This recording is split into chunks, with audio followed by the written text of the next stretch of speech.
এবার মক্কার ওই যে নেতৃত্ব স্থানীয় ব্যক্তিবর্গরা এই গরিবদের উপর নির্যাতনের স্ট্রিম রুলার চালাইতে শুরু করলো।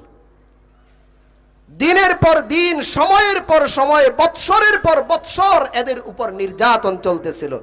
আপনারা এই ইতিহাস অনেক ওয়াজের মধ্যে শুনেছেন, আরো শুনবেন, ভবিষ্যতেও আরো শুনবেন।